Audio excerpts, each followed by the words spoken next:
throughout the entire global war on terror, we've put the military, as Americans, on a pedestal that they can do no wrong. So it is very hard for most Americans to believe that a general officer, such as Lieutenant General Michael Gould, or a field grade officer, such as Lieutenant Colonel Gregory Christensen, would ever lie about things that are occurring in the United States Air Force Academy. The United States Air Force Academy has the highest rates of sexual assault, abuse, and toxic command leadership, according to all the defense surveys that are put out every 2 years, and those numbers are kept quiet. They still have the highest rates of sexual assault per capita out of any Division I school in the United States of America, but they like to keep those statistics quiet. And even after exposing this, I found out that I wasn't the only one. With the Dark Saber podcast, I've exposed that dozens of other cadets have had this issue.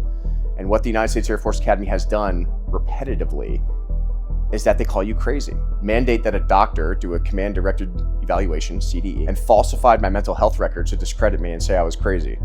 And I never knew about it. I did not find out that my mental health records were falsified until 2017, 7 years after I left the United States Air Force Academy. And then I found out that they were date and time stamped in 2011, 1 year after I left the Air Force Academy and was a civilian.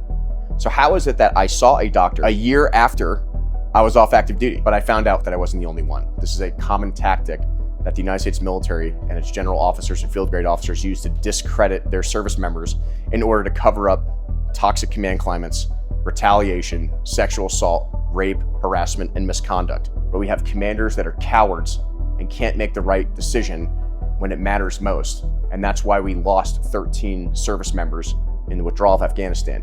It wasn't because of the lack of bravery for those Marines, sailors, and soldiers.